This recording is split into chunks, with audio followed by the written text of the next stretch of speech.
우리 하나님의 말씀 요한복음 4장 13절 말씀 보시겠습니다. 요한복음 4장 13절입니다.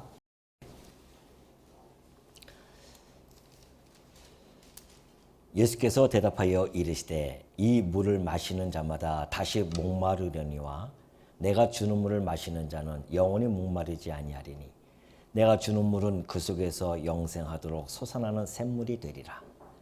여자가 이르되 주여 그런 물을 내게 주사 목마르지도 않고 또 여기 물 기르러 오지도 않게 하옵소서. 이르시되 가서 네 남편을 불러오라. 여자가 대답하여 이르되 나는 남편이 없나이다. 예수께서 이르시되 내가 남편이 없다 하는 말이 옳도다. 너에게 남편 다섯이 있었고 지금 있는 자도 내 남편이 아니니 내 말이 참되도다. 여자가 이르되 주여 내가 보니 선지자로서이다. 19절까지 봉독해 드렸습니다. 예, 우리 지난 시간에 계속해서 예수님께서 지금 사마리아 성에 가셔서 수가 여인과 함께 대화를 나누는 장면을 우리는 오늘도 살펴보고자 합니다. 지난번에 제가 말씀드렸듯이 예수님께서 갈릴리 지역을 가실 때에 이 수가성을 지나가야 할 필연적인 만남이 있었다고 말씀드릴 바가 있죠.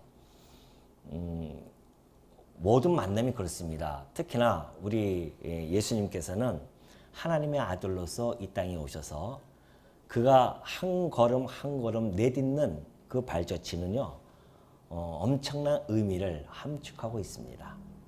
그렇기 때문에 우리가 그의 살아가는 그 발자취를 하나하나 따라가면서 하나님에 대한 또 우리 주 예수 그리스도에 대한 이 내용들을 살펴보는 것은 매우 의미 있는 것이죠. 그러니 오늘 이 수가성 여인을 만나는 이 만남도 결코 우연한 만남이 아니라 필연성을 가지고 있는 만남이며, 지금 이 우물가에서 예수님과 이 대화를 나누는 것도 불가피적인 그러한 상황이라는 것을 우리는 잘 알 수 있습니다. 자, 오늘 우리 예수님께서 왜 그 여인을 만나야 되는가에 대한 부분들은 이제 오늘 그 답이 확실하게 나올 것입니다. 그렇기 때문에 우리는 오늘 예수님께서 그 사마리아 여인과 어떤 대화를 통해서 어떠한 목적을 이루어 가시는지를 하나하나 살펴보도록 하겠습니다. 자, 지금 그 대화를 나누는 중에 사마리아 그 여인이 귀가 쫑긋해졌어요. 왜냐하면 예수님께서 목마르지 아니할 그런 생수를 주신다고 하니 얼마나 정말 기대에 차겠습니까? 두 가지 이유에 있어서 그렇습니다. 첫 번째는 목이 안 마른다고 합니다. 그러니 얼마나 좋겠어요. 더 이상 물을 갖다 계속 먹을 필요도 없이 목마르지 않는 물을 먹으면, 두 번째는 자기가 가지고 있는 지금 이 현실적인 문제가 거기서부터 벗어날 수 있다고 기대에 차게 되어집니다. 그러니까 자기가 뙤약볕에 사람들의 눈길을 피하여서 올 수밖에 없는 그 상황으로부터 벗어난다는 거거든요. 우물을 더 이상 올 필요 없죠. 목이 안 마르니 우물가에 더 이상 물 들어올 필요도 없고, 그러니 이 여인으로 봤을 때는 정말 일거양득이죠. 목도 안 마르고 이 현실 문제에서도 타파되어질 수 있는 그러한 상황이기 때문에 그 여인은 귀를 쫑긋할 수밖에 없었고 예수님에게 요구를 합니다. 주여 그런 물이 있다고 한다면 내게 주시옵소서 라고 이렇게 이야기하죠. 그러면 예수님이 여기 있다 하면 어떻게 주시면 좋잖아요. 근데 전혀 다른 이야기를 해주고 계십니다. 이야기의 전개가 갑자기 확 바뀌어버려요. 내 남편을 불러오라는 겁니다. 그 사마리아 여인은 요즘 세상 말로 멘붕이 왔습니다. 지금 잘해서 좀 그 예수님이 주신다는 그 생수만 가지고 있으면 이제 모든 문제가 해결될 줄 알았는데, 예수님이 더 큰 근본적인 그 여인이 가지고 있는 근본적인 문제를 끄집어냅니다. 그러니까 지금 이 우물가에 나와서 사람들 눈을 피해서 나오는 것도 사실은 지금 이 문제로부터 약이 되어진 것이었거든요. 어떤 문제? 자기가 가지고 있는 이 결핍, 결점에 대한 이야기였었습니다. 자기는 남편이 5명 있었어요. 그리고 지금 살아가고 있는 그 남자도 남편이 아니라 아마 동거하는 그런 남자일 수도 있습니다. 남에게 이야기할 수 없는 그런 이야기입니다. 그래서 그 여인에게는 한없이 부끄러움이 일 수도 있고요. 그래서 자기의 관절과 골수 깊이 간직하고 싶은 그러한 결점일 것입니다. 그런데 예수님이 그 결점을 끄집어내셔요. 아니, 자기가 이야기하지도 않았는데 그 예수님이 어떻게 그 사실을 알고 그것을 끄집어내냐 말이죠. 이것이 바로 하나님의 아들이심을 충분히 드러나는 사건이 바로 이 사건부터 시작되어집니다. 이 여인과의 대화 속에서. 예수님은 하나님의 말씀이었습니다. 그러죠? 우리가 요한복음 초반에 살펴보았듯이 태초에 말씀이 계시니라. 그 말씀이 하나님과 함께 계셨고 그 말씀이 곧 우리 주 예수 그리스도라고 그렇게 증언한 바가 있죠. 그러니 예수님은 말씀이십니다. 근데 하나님의 말씀은 뭐라고 합니까? 살아 있어서 활력이 있다고 합니다. 그리고 우리의 영과 혼과 관절과 골수를 찔러 쪼갭니다. 그러니 그 여인이 감춰지고 있던 그 자기 골수 깊이 감추고 싶어 했던 그 결점을 우리 주님께서는 여지없이 그냥 찔러 쪼개서 그의 모든 아픈 상처를 다 드러내십니다. 그 여인의 마음의 생각과 뜻을 다 감찰하고 계신다는 것이죠. 이걸 누가 하실 수 있겠습니까? 오로지 하나님의 아들, 하나님의 말씀만이 그것을 가능케 한단 말입니다. 그래서 그 여인이 깜짝 놀란 겁니다. 당신은 내가 보니까 선지자로서이다. 그 여인이 선지자를 제대로 만났겠습니까? 사마리아 지역의 선지자가 지금 말라기 선지자를 통해서 그 구약 선지자들은 끝났고 마지막 선지자라고 할 수 있는 세례요한이 와서 유대 지역에서만 활동했었는데 그 사마리아 지역에 선지자다운 선지자를 만났겠냐 말이죠. 그런데 이 여인이 지금 선지자다운 선지자를 정말 만난 겁니다. 자기의 아픈 상처, 과거 숨기고 싶었던 것을 다 드러내셔요. 왜 그렇게 하셨을까요? 우리 주님이 그 아픈 상처를 드러내서 그 여인에게 창피를 주고자 했을까요? 그게 아니라는 겁니다. 우리 주님께서는 하나님의 아들로서 세상을 사랑하는 하나님의 그 사랑을 전달하러 이 땅에 오신 분이십니다. 그렇기 때문에 그 사마리아 여인을 너무너무 사랑하시는 거죠. 당신의 신부로 삼아 주시려고 지금 이 땅에 오셨고 이 사마리아 지역에 오셨고 그 여인을 만난 겁니다. 그런데 그 여인의 아픈 상처를 다 드러내셔요. 그 이유는 그 상처를 그 여인의 그 상처를 보듬어 주기 위한 드러냄입니다. 세상 사람들은 그 약점을 드러내서 그에게 아픔을 주고 고통을 주기를 원하지만 우리 예수님께서는 그런 고통을 주고자 하는 것이 아니라 오히려 그 고통의 아픔을 치유해주고 감싸주기 위해서 드러내신 겁니다. 그것이 지금 이 장면에서 잘 나타나 있죠.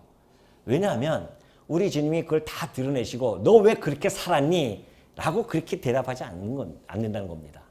오히려 우리 주님 말씀하셨던 것처럼 아마 여기서는 대화를 나누지 않았겠지만은 우리 주님의 심정은 나는 의인을 부르러 온 게 아니야.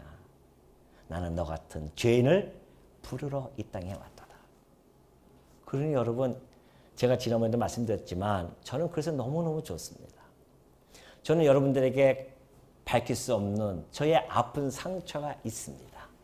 저의 저의 관절과 골수 깊이 감추고 싶은 그런 아픈 상처가 있습니다. 그럼에도 불구하고 여러분에게 말할 수는 없죠. 그런데 우리 주님 앞에 가서 만약에 그것까지 내가 감출 수 있다고 한다면 얼마나 불안하겠습니까? 주님 앞에 가서 얼마나 불안하겠냐 말이죠. 언제 그것이 드러날지 모르는데. 근데 우리 주님 앞에 가면 우리 나의 뼈와 그 관절과 골수를 찔러 쪼이기 때문에 다 드러난다는 것이죠. 그것이 저는 너무나 감사한 겁니다. 그래서 내 모든 걸 다 드러내서 하나님 예수님 앞에 다 드러내서 밝혀지는 겁니다. 그때 우리 주님은 저에게 속삭여요. 내가 너 같은 죄인을 불러러 이 땅에 왔단다. 라는 그 말씀이 저에게는 한없는 위로가 될 것이고 그로 말미암아 우리 주님을 의지하면서 그와 함께 더불어서 살아갈 수 있는 그러한 행복한 복된 날을 맞이한다는 것입니다.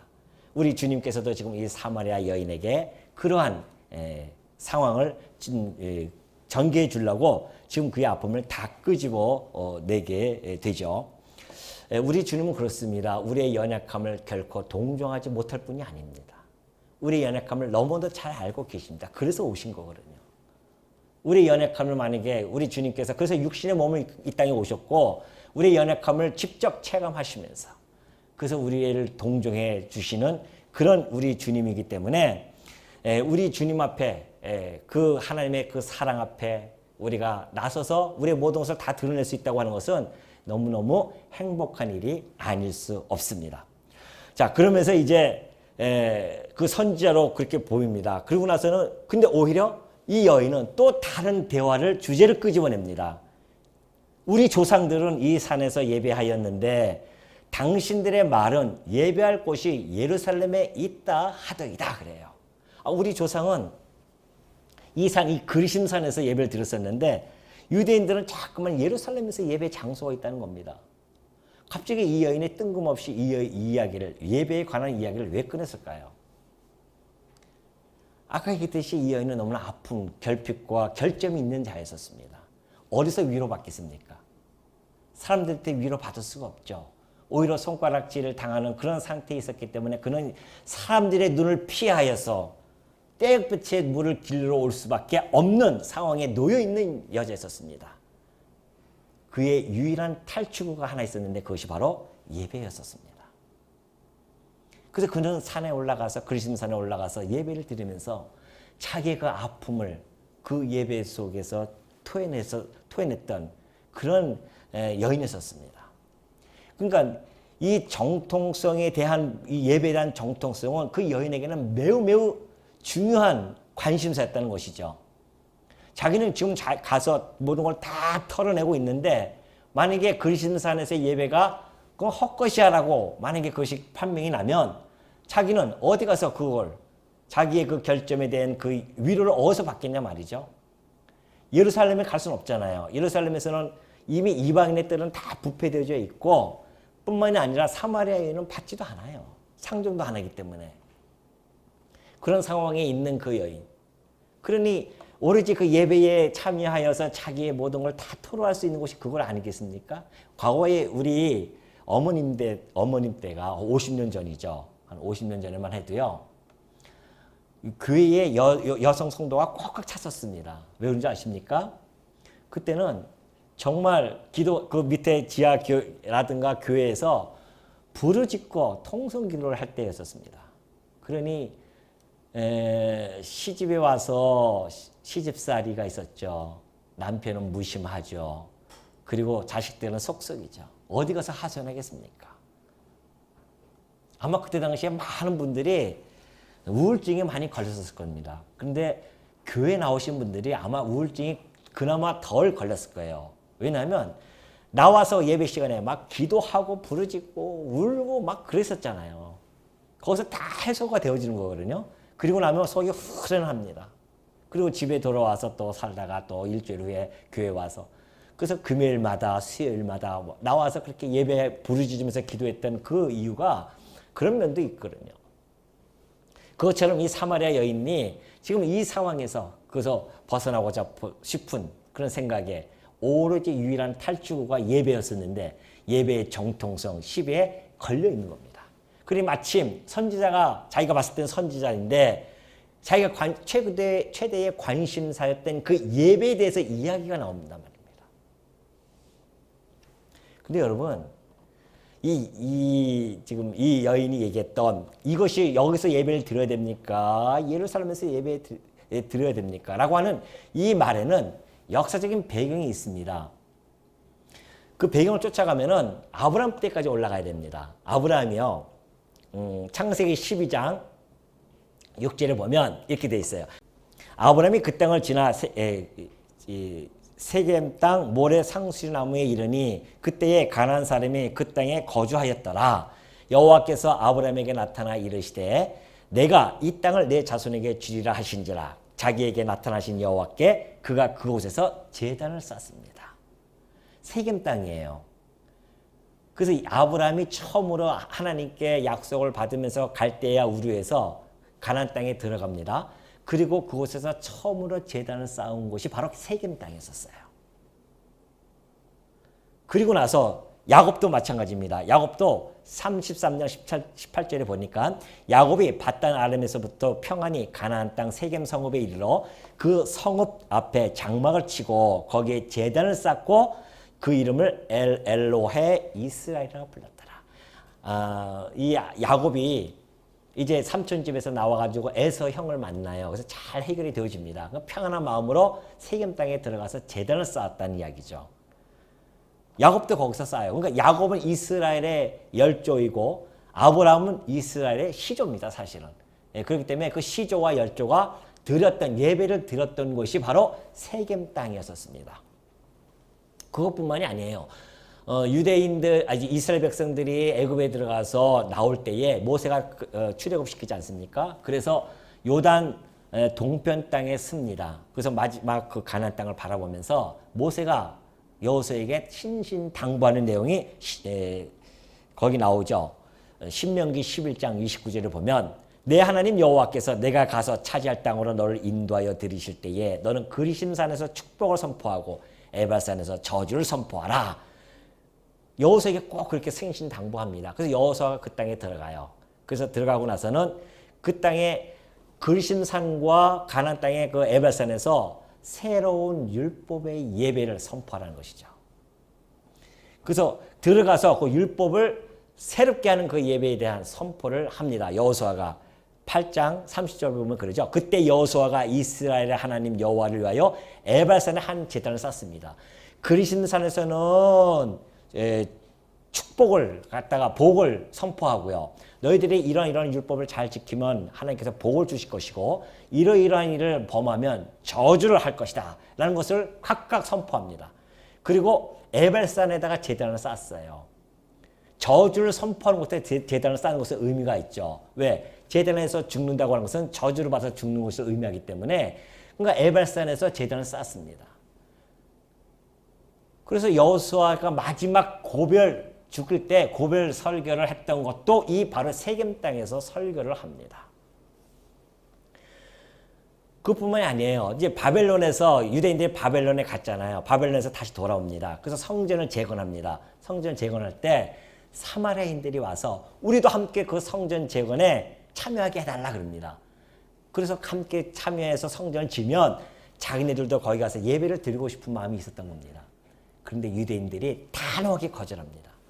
너희들은 이미 이 혼합 정책, 이 아수르의 혼합인에 인해서 혼혈인들이기 때문에 이미 우리들하고는 상관이 없는 자들이다. 그러니 사마리아인들이 너무 섭해가지고서는 성전 짓는 일을 그냥 방해를 놓는단 말입니다. 한때 멈췄었잖아요. 그러나 결국은 성전이 지어지고 이 사마리아인들은 마침 알렉산더가 들어왔을 때에 요청을 합니다. 우리에게 성전 하나 지어주십시오. 그래서 그 성전을 그리심산에서 성전을 짓습니다. 그걸 두고 가만히 있겠어요?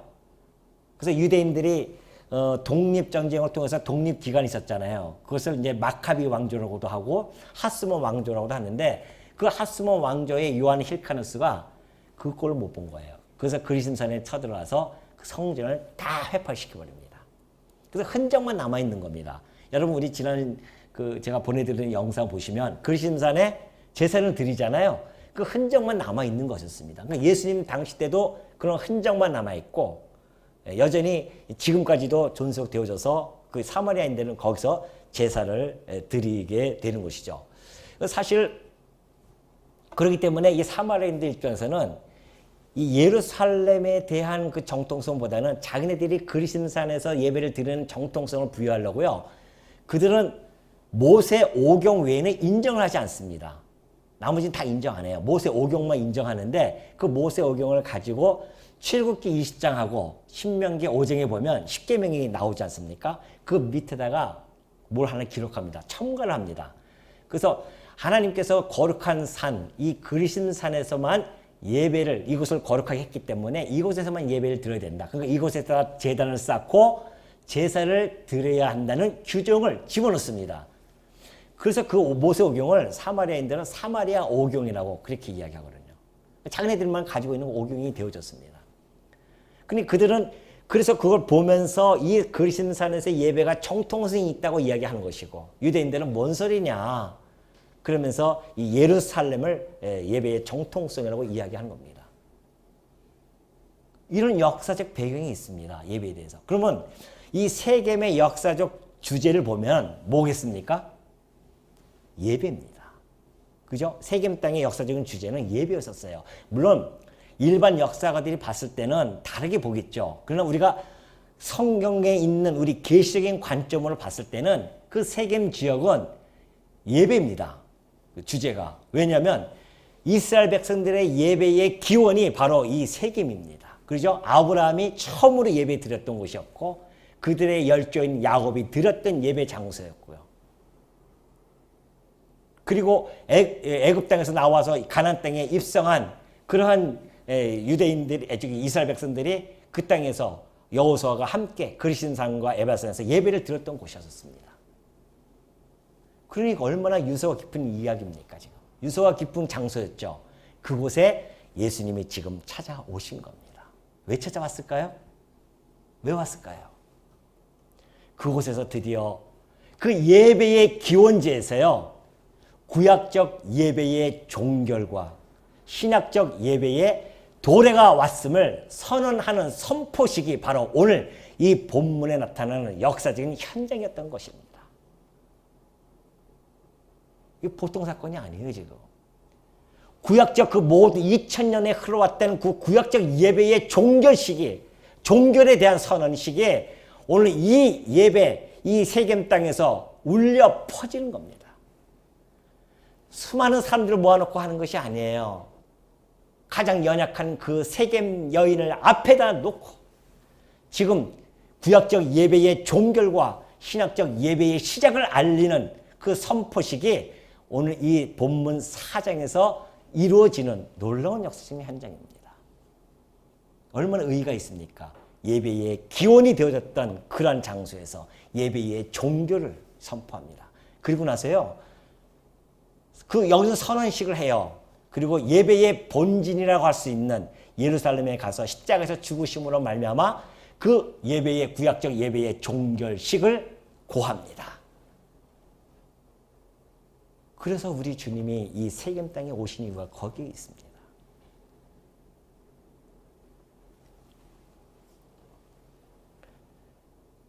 예수께서 이르시되 여자여 내 말을 믿으라. 이 산에서도 말고 예루살렘에서도 말고 너희가 아버지께 예배할 때가 이르리라. 얼마나 쇼킹한 이야기면, 제가 보내드렸죠? 카톡으로 경천동지할 이야기가 바로 여기에 있습니다. 얼마나 쇼킹한 이야기면 예수님께서 너 내 말을 믿어야 된다. 도대체 믿을 수 없는 이야기를 지금 하고 계신단 말입니다. 앞으로 지금 이제 전개되어질 이야기는요, 이 믿지 못할 이야기예요. 그때 당시의 사람들은 그걸 지금 하시기 때문에 너 내 말을 믿어야 돼. 그러면서 하시는 말씀이 이곳에서도 말고 이 산에서도 말고 예루살렘에서도 말고 드디어 장소 구분의 그 파괴가 이루어집니다. 파괴시켜버리는 거예요. 항상 예배는 예루살렘에서만 드려야 됩니다. 사마리아인들은 이 그리심산에서 예배를 드려야 된다고 그렇게 그들은 굳게 믿고 있습니다. 이것을 생명처럼 가지고 있던 그들의 사고방식이었습니다. 그런데 우리 주님은 지금 그 구분의 장소를 혁파하고 계시는 중입니다. 아니다. 그거 이제 끝났다는 겁니다. 그러시면서 너희가 아버지께 예배할 때가 이르리라. 예배의 성격도 바뀌기 시작합니다. 구약적 예배는요, 엘로힘 여호와에게 드리는 예배였었습니다. 근데 신약적 예배는요, 아버지께 드리는 예배예요. 구약에서는 아버지께 제사를 드리지 않습니다. 엘로힘 전능자 여호와에게 드리는 예배였어요. 근데 우리 주님 하나님의 아들로 오신 그분의 역사로 말미암아 이제는 우리는 아버지께 드리는 예배가 되어집니다. 아버지께 드린다고 하는 건 무슨 뜻입니까? 아버지께 드리는 예배는 우리가 아들이 돼야 된다는 거죠. 아무나 하나님께 아버지께 예배를 드릴 수 없습니다. 아들만이 드릴 수 있어요. 그래서 바울이 얘기했듯이 너희는 이제 무서워하는 종의 뭐예요? 영을 받지 아니하고 무슨 영을 받았습니까? 양자의 영을 받았으니 아빠, 아버지라 부르짖을 수 있느니라. 우리 성도들에게는 아빠, 아버지라 부를 수 있는 양자의 영을 받았습니다. 그 양자의 영은 무슨 영입니까? 성령이에요. 성령으로 거듭난 자만이 아버지께 예배를 드릴 수 있는 시대가 드디어 시작되어졌다는 것이죠. 그러니 여러분, 이 놀라운 선포가 오늘 지금 우리가 읽고 있다고 하는 것은 얼마나 감동스러운 이야기입니까? 그래서 하시는 말씀이 아버지께 너희는 알지 못하는 것을 예배하고 우리는 아는 것을 예배하노니 이는 구원이 유대인에게서 남이라. 너희는 사실은 알지 못하는 예배를 드렸다. 그런 겁니다. 우리는 아는 예배를 드렸다는 거죠. 왜 그러냐면 그것도 역사적인 배경이 있어요.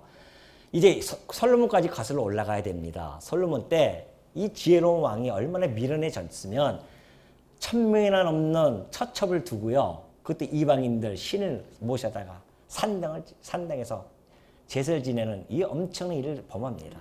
하나님께서 찾아오셔가지고서는 솔로몬아, 내가 다윗에게 약속한 것이 있기 때문에 내가 널 갖다가 저거 할 수는 없지만은 네 아들 때에 네 나라가 갈라질 거야. 그럽니다. 그래서 갈라졌어요, 정말.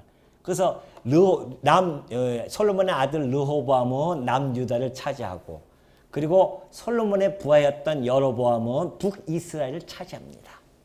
근데 여로보암이 가만히 보니까 솔로몬 때 지었던 성전이 너무 아름답습니다. 그리고 많은 사람들이 거기서 예배를 드려야 된다는 걸 알고 있죠. 그러니 북이스라엘 사람들이 절기 때만 되면 예배를 드리러 내려간단 말입니다. 올라간단 말입니다. 그러니 그것이 영 못마땅하고 불안한 겁니다. 혹시 거기 가서 르호보암과 자꾸만 교류하다 보면 여로보암 나를 갖다가 죽이고서는 이 나라를 다 또 차지할 것이 아니겠는가. 이런 그 위기감을 느꼈었습니다. 그래서 궁여지책으로 그래도 봉건이 있었어요. 언제? 출애굽할 때에 모세가 시내산에서 십계명을 받을 때에 아론과 더불어서 금송아지를 만들었잖아요. 그것을 본받아가지고서는 금송아지 2개를 만듭니다. 그리고 남쪽에다는 베델 지역에, 북쪽으로는 단 지역이다. 이렇게 딱 금송아지 두고서는 이 금송아지가 너희를 애굽 땅 종되었던 집에서 인도하여 낸 너희들의 신이다. 이렇게 선포합니다. 그리고 산당도 짓고 레위 지파가 아닌 자기 마음에 드는 아무나 제사장을 삼습니다. 그리고 절기도 8월 15일로 지 마음대로 정합니다. 유대인의 절기와 비슷하게. 유대인의 절기가 뭐예요? 6월절 절기는 1월 14일입니다. 그리고 10월부터 일주일 동안 무교절을 지키잖아요. 그 비스무리하게 하는데 날짜를 좀 바뀌어가지고서는 8월 15일, 지 마음대로 8월 15일. 우리가 해방되어진 날이 8월 15일이다. 아니 8월 15일 날은 누가 해방됐습니까? 우리 한국이 해방되어진 날 한 광복절 아니에요? 이 여로보암이 우리 이 광복절을 벤치마킹 했는지 그걸 따와가지고 8월 15일 날 그 절기를 삼습니다. 그래서 그때부터 예배를 드린 거예요, 그쪽에서. 그러니 알지 못하는 거 아니에요? 하나님이 규정한 양식대로 지어진 성전도 아니고 하나님이 정한 제사장도 아니고 레위지파도 아니고 하나님이 규정한 절기 날짜도 아니고 자기 좋은 소견대로 만들어져서 드렸던 예배가 온전한 예배겠냐 말이죠. 알지 못하는 예배입니다. 그러나 유대인은 그래도 예배가 아는 예배였죠. 왜? 하나님에 대해서 알고 언약궤를 모신 그 성전에서 그들이 그 절기에 따라서 규정에 따라서 제물을 가지고 예배를 드렸단 말입니다. 그러면서 그 언약궤를 바라보면서 그 위에 속죄소에 피를 뿌리면서 그들의 죄를 사함을 받고 그리고 영원한 우리 주님의 하나님의 약속대로 아브라함과 다윗의 자손으로 오실 그 메시아가 반드시 와서 우리에게 영원한 구원을 주실 것이라고 하는 그 소망의 메시지를 마음에 담고 드렸던 예배였단 말입니다. 그러니 그것은 알고 드리는 예배 아니겠어요? 그래서 예수님께 너희는 알지 못하는 걸 드리지만 우리는 아는 것을 드린다. 왜? 이는 구원이 유대인에게서 난다. 그걸 알고 드리는 예배입니다. 요즘 여러분 현대에도요. 알지 못하고 드리는 예배가 참 많이 있습니다. 기독교 내에서도 그래요. 성도님들도 그렇습니다. 이따가 다시 내가 얘기하겠지만은 알지 못하는 예배를 드릴 때가 많이 있어요. 진정한 예배가 무엇인지. 그러나 주일날 한번 와서 얼굴 살짝 비치고 가면 끝나는 것인지 알고 착각하는 분들이 많이 있습니다. 어떤 사람들은 예배 보러 간대요. 예배 보러. 예배를 이렇게 보러 간대요. 그는 처음에 교회가 우리 세워질 때 사람들이 예배를 드리니까 야 예배 한번 보러 가자 해가지고 사람들이 예배 이렇게 보러 온 거거든요. 그것이 지금까지 됐는지 예배 보러 가자 예배 보러 가자 했는데 예배를 드리러 가는 거죠. 예배가 뭔지도 모르고 뭘 드려야 되는지도 모르는 그런 분들의 성도들이 참 많이 있습니다. 우리 주님이 오늘 예배의 성질에 대해서 정확하게 말씀하시는데 그걸 통해서 우리가 다시 한번 예배에 대해서 생각해 볼 필요성이 있는 거죠.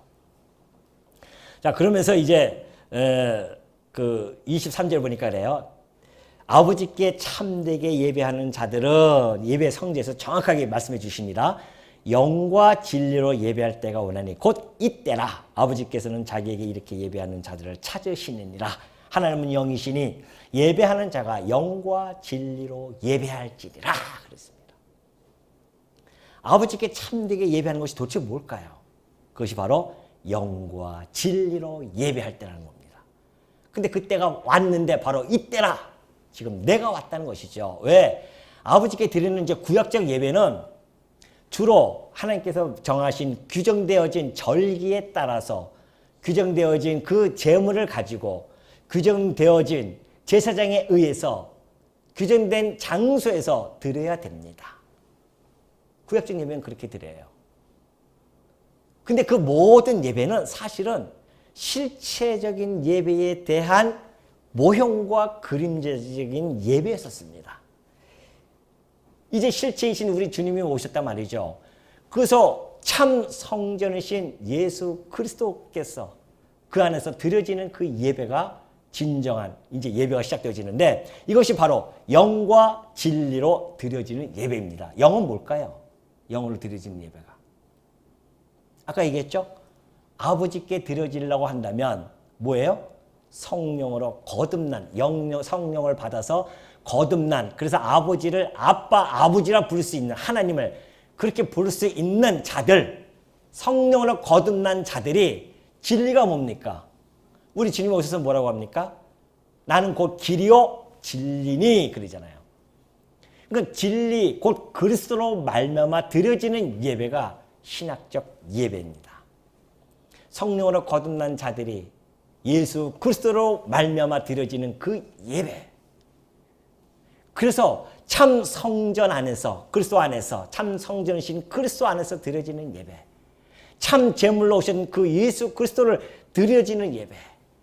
참 대제사장으로 오신 예수 그리스도 안에서 드려지는 그 예배야말로 영과 진리로 드려지는 신약적 예배로서 하나님께 드려지는 참된 예배가 드디어 시작되어진 것입니다. 그게 참된 예배예요. 그렇다고 한다면 여러분들은 진리 대신 예수 그리스도와 함께 예배를 드려지는데 어떻게 예배 드릴 겁니까? 예수님이 여기 와 계신다고 한다면 예수님과 함께 예배 이렇게 드린다고 하면 얼마나 좋겠어요? 눈에 보이지 않으세요, 예수님이. 천상에 계신단 말입니다. 그럼 어떻게 예배를 드려야 됩니까? 진리로 함께 예배 드려야 된다고 하는데. 예수님은 곧 뭐라 그랬습니까? 하나님의 말씀이에요. 말씀이 육신이 되어서 이 땅에 오신 분이십니다. 그렇다고 한다면 그 진리라고 하는 것은 말씀일 터이고 말씀은 곧 뭡니까? 이게 말씀이에요. 하나님이 우리에게 주신 이 말씀.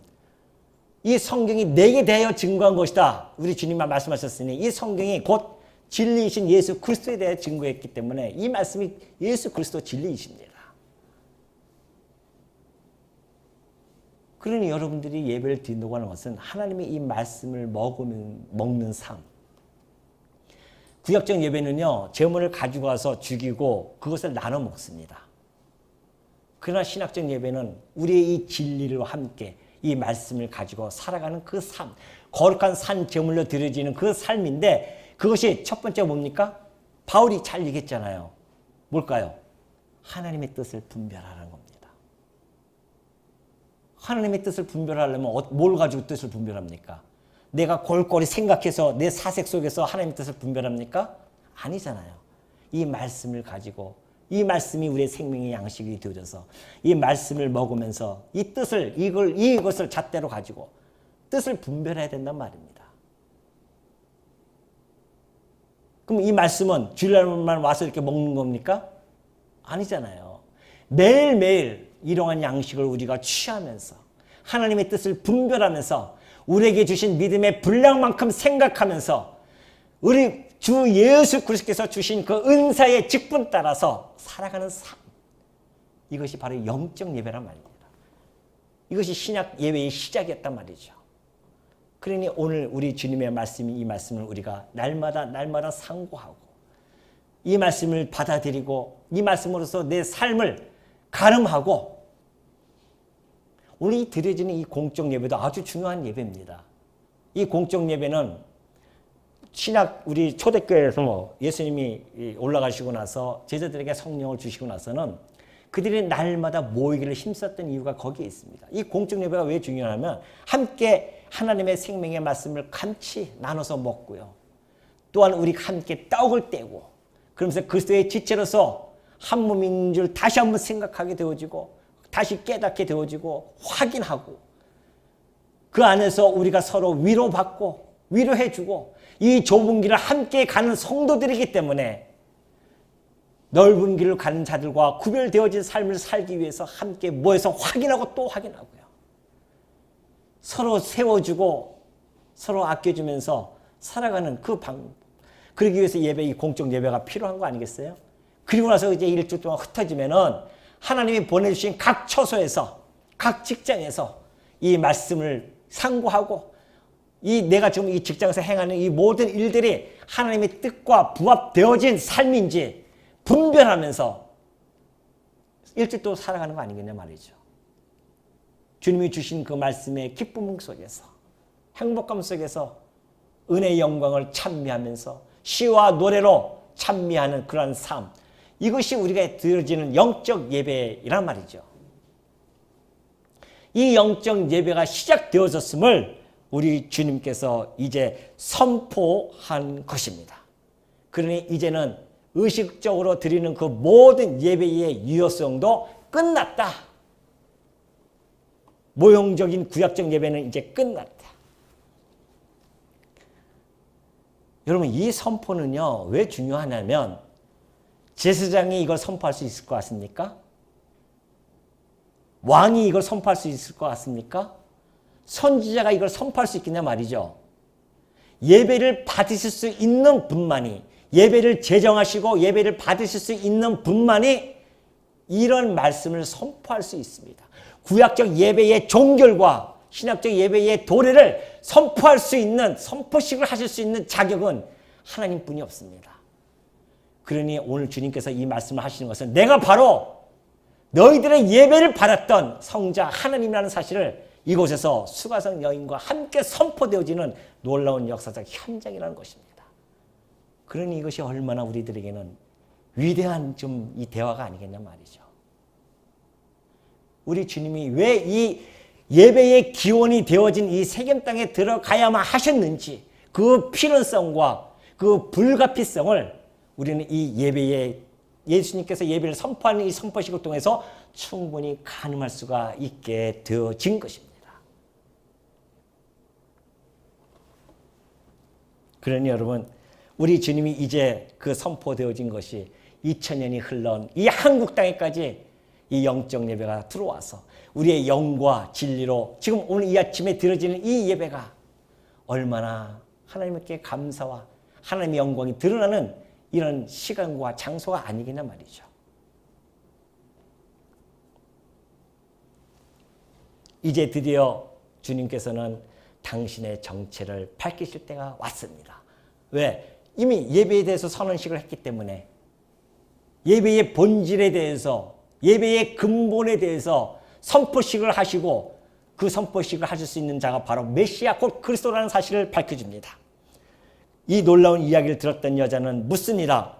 메시아 곧 그리스도라 하는 이가 오실 줄을 내가 아노니 그가 오시면 모든 것을 우리에게 알려주시리라. 아까 얘기했죠? 이 사마리아 여인은 모세오경을 가지고 있는 자였었습니다. 신명기 18장 18절에 보면요. 내가 그들의 형제 중에서 너와 같은 선지자 하나를 그들을 위하여 일으키고 내 말을 그 입에 두리니 내가 그에게 명령하는 것을 그가 무리에게 다 말하리라 그래요. 하나님께서 모세에게 내가 너 같은 선지자 하나를 둘 것인데 그가 가서 그 명령을 내 명령을 다 말할 것이다. 그래서 이 여인은 그 사건을 알고 있습니다. 메시아가 오면 우리에게 다 말해 줄 것입니다. 뭐에 대해서? 하나님에 대해서 뿐만이 아니라 바로 우리가 지금 이 논쟁하고 있는 이 논쟁에 대해서 그리고 이 예배에 대해서 하나님의 뜻을 충분하게 뿐만이 아니라 분명하게 말해 주어서 우리로 하여금 어떤 것도 의문 갖지 못하도록 밝혀 주실 것입니다. 누가 오면? 메시아 그리스도가 오면. 드디어 예수님께서 말씀하십니다. 예수께서 이르시되 내게 말하는 내가 그러라. 네가 말하는 그 메시아가 내가 나도다. 드디어 선포를 하십니다. 바리새인들은 피하셨던 우리 주님께서 가장 연약하고 가장 결점 많고 가장 결핍 위에 굶주려 있는 그 여인 앞에 가서 당신이 메시아 곧 하나님의 아들이심을 선포하고 계십니다. 이 얼마나 놀라운 사건입니까? 이 여인은 처음에 유대인으로 봤습니다. 유대인이 왜 내게 물을 달라 하나이까? 생수를 준다고 하니까 주여 물을 주옵소서. 유대인에서 주여로 바뀝니다. 그의 과거와 현재를 직시하시는 그 주님 앞에는 당신은 내가 보니까 선지자로서이다. 그렇게 이야기합니다. 그러니만 드디어 예배에 대해서 선포해 주시고 당신을 밝혀주시니까 그 여인은 드디어 메시아로서 그 인식의 변화를 겪기 시작합니다. 메시아로 받아들여졌어요. 그 이후의 삶은 어떻게 되어질까요? 이건 다음 시간에 할 것입니다. 오늘 이 요한복음을 우리가 읽어나갈 때 가장 중요한 것은 우리 예수께서 정말 하나님의 아들 그리스도이심을 인지를 우리가 지금 확인하는 작업입니다. 이 사마리아의 주님이 들어가신 것은 사마리아 여인의 구원과 사마리아인들의 구원이 목적이 아닙니다. 우리 주님이 사마리아 땅에 들어가신 것은 이 예배의 종식, 구약적 예배의 종식과 신학적 예배의 도리를 선언하시고 하나님의 아들이심을 드러내신 것, 이것이 목적이에요. 메시아, 그리스도이심을 드러내시는 것이 목적이란 말입니다. 사마리아 여인의 구원과 사마리아인들의 구원은 그 목적에 부합되어진 결과로 나타나는 현상일 뿐입니다. 그러니 여러분, 오늘 이 사장의 이 사건은 우연한 사건이겠습니까? 결코 아니에요. 하나님의 철저한 계획과 하나님의 철저한 주권적인 섭리 역사 속에서 한 걸음 한 걸음 인도해 가시면서 사마리아인 가장 연약한 사마리아인을 만나게 하셨고 그에게 이 복된 소식을 전해줌으로 말미암아 그가 하나님의 아들이심을 드러내는 이 놀라운 사건. 오늘 여러분과 저도 사마리아 여인이 아니겠냐 말이죠. 가장 연약하고 가장 결점이 많고 가장 결핍스럽던 우리들에게 성전이신 그리스도께서 찾아오셨습니다. 구약적 예배는 성전을 찾아가야 됩니다. 그러죠? 신학적 예배는 성전이 찾아오셔요. 그리고 그 성전에서 그리스도와 함께 지어져 갑니다. 구약적 예배는 이방인들은 이방인의 뜰에 가야 된단 말이죠. 근데 이방인의 뜰은 이미 어떻게 됐어요? 다 부패되어졌습니다. 예수님이 거기서 성전에서 정화시켰지만은 예수님 돌아가시면 다시 거기 장사꾼들이 모여서 장사하지 않겠냐 말이죠. 이방인들이 들어갈 자리가 없어요. 그것은 이미 그 구약적 예배의 마지막이라는 것을 보여줍니다. 종식이 고한 겁니다. 그런데 우리 주님은 참 성전 되신 우리 주님은 오히려 찾아오십니다. 이방인들에게 찾아오셔서 우리를 이방인의 뜰에 두는 것이 아니라 그와 함께 성전을 지어져 가는 이 놀라운 역사에 참여시키시는 우리 예수 그리스도의 그 깊으신 사랑, 그 은혜, 오늘 여러분이 그 은혜에 동참되어졌다고 하는 것에 기쁨과 감사와 찬송이 흘러넘치는 우리 성도님들이 되어지시기를 당부드립니다.